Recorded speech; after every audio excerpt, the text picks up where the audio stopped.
اعوذ باللہ من الشیطان الرجیم بسم اللہ الرحمن الرحیم رب اشرح لی صدری ویسر لی امری واحلل عقدۃ من لسانی یفقہوا قولی رب یسر ولا تعسر وتمم بالخیر وبک نستعین صدق اللہ مولانا العظیم۔ صحیح مسلم کتاب الایمان حدیث نمبر 1۔ حضرت یحییٰ بن یعمر سے مروی ہے، فرماتے ہیں بصرہ میں سب سے پہلے تقدیر کے انکار کے سلسلہ میں جس شخص نے گفتگو کی وہ معبد الجہنی ہے۔ پس میں یعنی یحییٰ بن یعمر اور حمید بن عبد الرحمن حمیری دونوں حج کرنے یا راوی کو شک ہے عمرہ کرنے کے لیے گئے، تو ہم نے کہا اگر ہماری ملاقات رسول اکرم صلی اللہ علیہ وسلم کے کسی صحابی سے ہوئی تو ہم ان سے اس بات کے بارے میں پوچھیں گے۔ بس اتفاق سے جو بات یہ لوگ تقدیر کے بارے میں کہتے ہیں، حضرت عبداللہ بن عمر بن خطاب رضی اللہ تعالی عنہ سے ہماری ملاقات ہو گئی۔ وہ مسجد میں داخل ہو رہے تھے تو میں اور میرا ساتھی ان کی دونوں طرف ہو گئے۔ ہم میں سے ایک ان کے دائیں جانب اور دوسرا بائیں طرف تھا۔ میں نے خیال کیا کہ میرا ساتھی گفتگو کی ذمہ داری مجھے سونپے گا، جو قرآن مجید پڑھتے ہیں اور علم کی تلاش بھی کرتے ہیں۔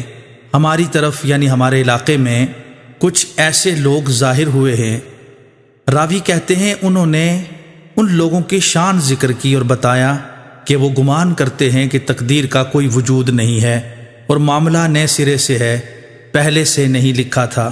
حضرت عبداللہ بن عمر رضی اللہ تعالی عنہما نے فرمایا جب تم ان لوگوں سے ملاقات کرو تو ان کو بتا دو کہ میرا ان سے کوئی تعلق نہیں ہے اور نہ ان کا مجھ سے کوئی تعلق ہے۔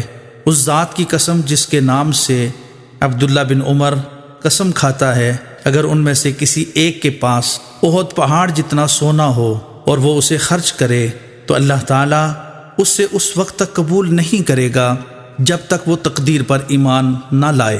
پھر فرمایا مجھ سے حضرت عمر بن خطاب رضی اللہ تعالی عنہ نے بیان فرمایا کہ اس دوران جب ہم ایک دن رسول اکرم صلی اللہ علیہ وآلہ وسلم کے پاس تھے کہ اچانک ایک شخص آیا جس کے کپڑے نہایت سفید اور بال بہت سیاہ تھے۔ اس پر سفر کا اثر دکھائی نہیں دیتا تھا اور نہ ہی ہم میں سے کوئی ایک اسے پہچانتا تھا، حتیٰ کہ وہ حضور علیہ الصلوۃ والسلام کے پاس سامنے بیٹھ گیا۔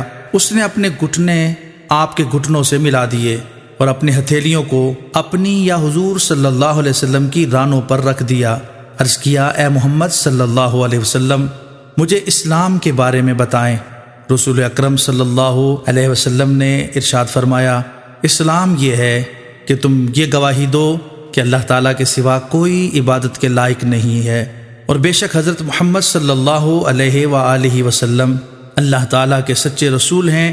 نماز قائم کرو اور زکوٰۃ ادا کرو اور رمضان شریف کے روزے رکھو اور بیت اللہ شریف کا حج کرو اگر اس کی طرف جانے کی طاقت ہو۔ اس نے کہا آپ نے سچ فرمایا۔ تو حضرت فاروق اعظم رضی اللہ تعالیٰ عنہ فرماتے ہیں ہمیں اس بات پر بڑی حیرانگی ہوئی کہ یہ شخص خود سوال کرتا ہے اور خود ہی تصدیق کرتا ہے۔ پھر اس نے کہا مجھے ایمان کے بارے میں بتائیں۔ آپ نے فرمایا تم اللہ تعالیٰ اور اس کے فرشتوں اور اس کی کتابوں اور اس کے رسولوں اور آخرت کے دن پر ایمان لاؤ، دل سے تصدیق کرو اور تقدیر کی اچھائی اور برائی پر ایمان لاؤ۔ اس نے کہا آپ نے سچ فرمایا۔ پھر کہا مجھے احسان اخلاص کے بارے میں بتائیں۔ آپ نے فرمایا تم اللہ تعالیٰ کی عبادت اس طرح کرو گویا تم اسے دیکھ رہے ہو، پس اگر تم اسے نہیں دیکھتے تو وہ تمہیں دیکھتا ہے۔ اس نے کہا اب مجھے قیامت کے بارے میں بتائیں۔ آپ نے فرمایا جس سے پوچھا گیا وہ پوچھنے والے سے زیادہ نہیں جانتا۔ اس نے عرض کیا مجھے قیامت کی علامات کے بارے میں خبر دیجئے۔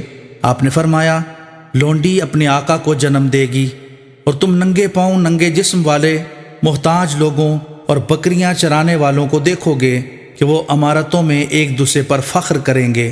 حضرت عمر فاروق رضی اللہ تعالیٰ عنہ فرماتے ہیں پھر وہ شخص چلا گیا تو میں ایک طویل وقت یعنی 3 راتیں ٹھہرا۔ پھر نبی اکرم صلی اللہ علیہ وسلم نے فرمایا اے عمر جانتے ہو وہ سائل کون تھا؟ میں نے عرض کیا اللہ اور اس کا رسول عز و جل و صلی اللہ علیہ وسلم بہتر جانتے ہیں۔ آپ نے فرمایا یہ جبریل علیہ السلام تھے جو تمہیں تمہارا دین سکھانے آئے تھے۔